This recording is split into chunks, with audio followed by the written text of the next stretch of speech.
coming this afternoon to a little short program we have and show off our post office since we've refinished the outside of it, completed the work on the inside of it, and started to furnish it with period correct furniture.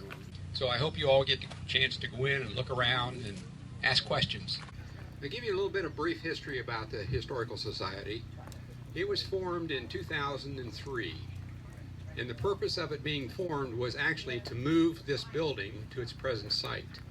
The original members of the Historical Society were Isabel Wicker Pusey and Marge Brundage.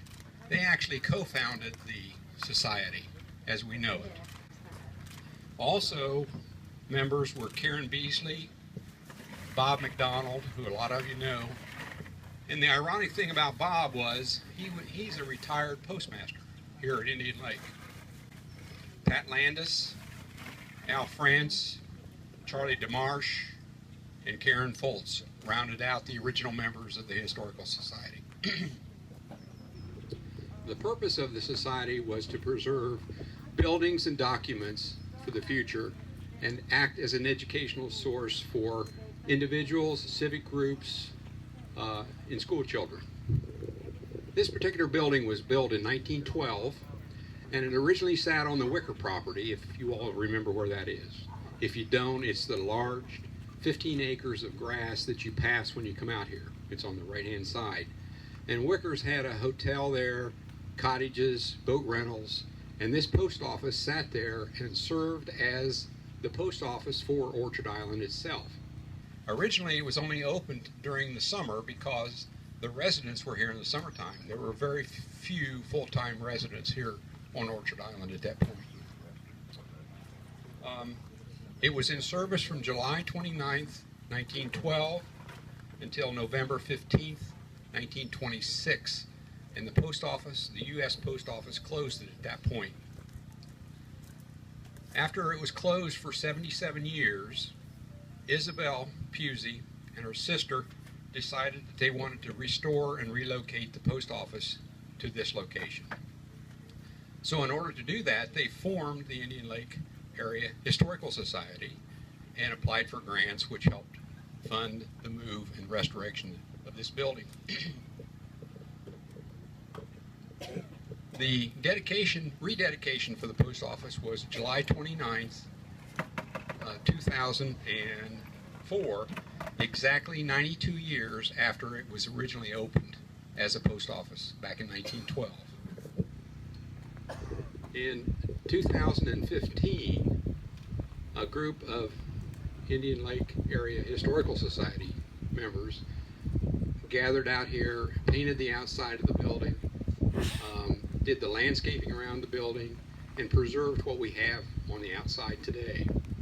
Then in 2016, which was probably, we started in March of this year, we decided to furnish the inside of it, put walls in, a ceiling, build a counter, and start to collect furniture that would fit in here for that particular time frame. We had a lot of help from a lot of people, a lot of volunteers, a lot of Historical Society members, and they did a great job, as you'll see when you go into the post office itself. Those members that chaired this was Charlie Street, he was our chairman, John Crabtree, Lynn Chrisman, Don Berlin, and myself. And again, I want to emphasize many, many volunteers. Charlie's going to speak a little bit, and then we have an honored guest that we have here. That was our mentor, our advisor, and helped us get started to where we are today. All right. Hello, everybody. I'm Charlie. First of all, thank you for coming out. Really appreciate that people are into history. There was a rumor from back there, the guy in the green t-shirt said Donald Trump was coming, but he couldn't land his jumbo jet on our driveway. And then I think it was the lady back there in the pink said Hillary was coming to give a speech, but obviously we couldn't afford her. We're not Wall Street. So we're just local people here who have taken pride in what we have. The park itself, as you saw the new sign, This is no longer the other island, or it is no longer Dredge Island. It is Post Office Island. And we hope to see some maps come out that reflect that. I can't thank individuals. It would take too long. Too many people, or not too many, but so many people have been helpful in making this happen. And I would like to thank all of them. I hope I do as we get projects completed. But it's been a lot of fun. Just one example, I know John and Don drove 10 hours to get the centerpiece in there, which is 100% original. We believe it to be 1908. And the lady, when we explained to her what we were doing, she gave us, I'm going to say, one heck of a deal on it. So we're a nonprofit organization. We appreciate your support. We have membership cards back there if anybody is interested in joining. And on that, it has several things like, would you be willing to help with this, or do you like to do that? Those type questions. Gosh, I don't know what else to say. My jokes weren't that hot, but we went over to Delphus, Ohio. There are 3 postal museums in the United States: the Smithsonian, Delphus, Ohio, and who knows where. Marshall, Michigan. So we went over to Delphus, Ohio, and met a guy through Bill Timmermeister's suggestion, and his name is Gary Levitt, and we visited Gary probably 2, 3, 4 times, and he's been over here. He spoke to our group a couple months ago and was more than well received. People really enjoyed his talk. He's given us a lot of direction on how to make this back to as period correct as possible. And so at this point, I'd like to ask Gary to come up and give us a few words. Thank you. Step so that we say hi. Okay, thank you. I have to begin by saying that you folks are absolutely amazing. I've worked with so many nonprofit and organizations over the years, trying to get their systems up and running or get their museums collections in shape. But the folks here did all of this in the shortest amount of time I can remember. I mean, we've been in existence for 21 years, and and you folks are so close to being absolutely perfect. It's amazing. There are a couple more items that we have at the museum, and I do encourage all of you to come to the Museum of Postal History in Delphus. We're right on Main Street, 399, right next to the Masonic Temple and the Delphus Herald. And we're open from 10 to 3, Tuesday through Friday, and 10 to 2 on Saturday. And we've got about 12,000 square feet in our building. About 6,500 of that at the moment are displays. We're in the process of putting in another entire floor so that we can increase some of our area for display. The top floor is 15 feet high. It's soon going to be 7.5 and 7.5. But let's talk about this area. You know, there's been so much flux in the Indian Lake area over the years. You have to stop and think for a moment of all the vacations, the vacation rentals, the snowbirds, etc. Keeping track of everybody that lived and had to get mail in this community, it was quite a job. And they didn't have the modern tools that we have today. Everything was done by hand. The vehicle over here, I was suggesting that we put a U.S. mail sign on the side of it, and it would look lovely here most of the time. I'm sure the owner is just cringing. But when you step inside this post office, you have literally stepped back in time. Everything in there is authentic.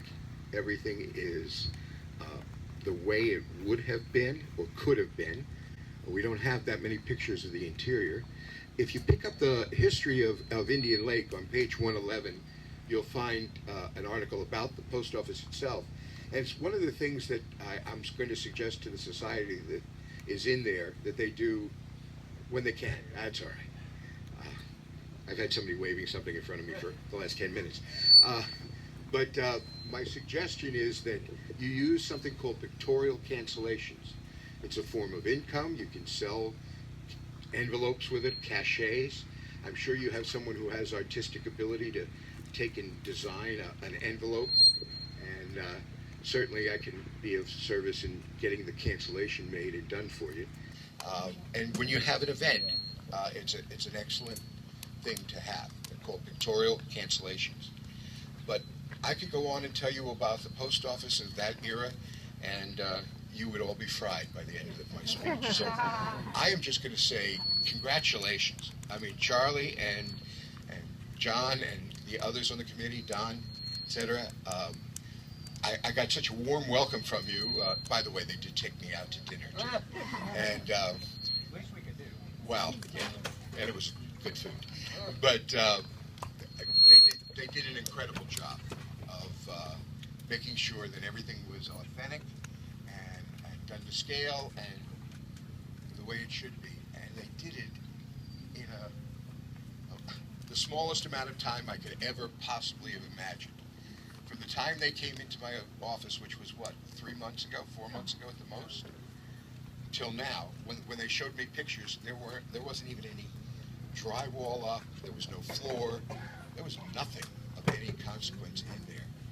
And when I came back in May, I believe, or April, end of April, a great deal of this was already completed. So you really need to be proud of yourselves, your community volunteers, and I wish you all the luck. And you'll be getting advertising from me, I assure you.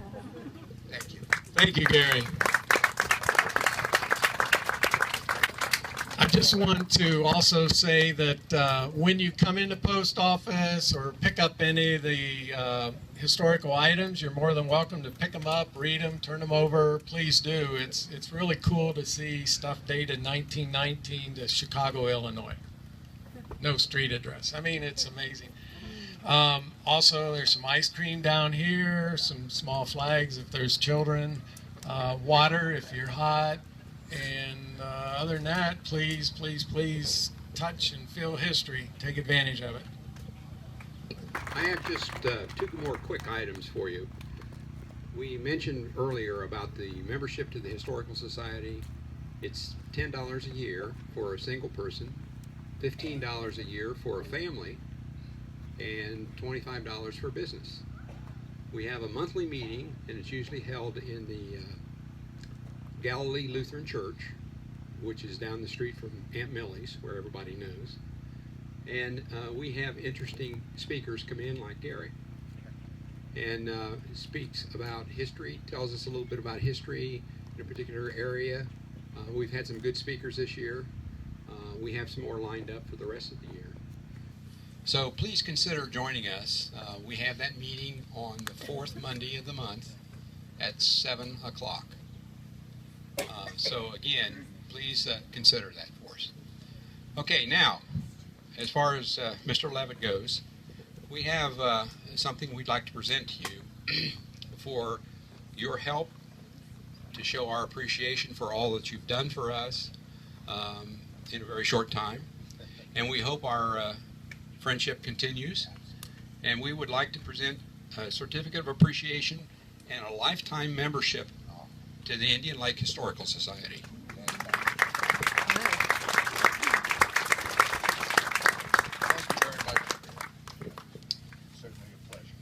And I'll see you. Okay, good, good.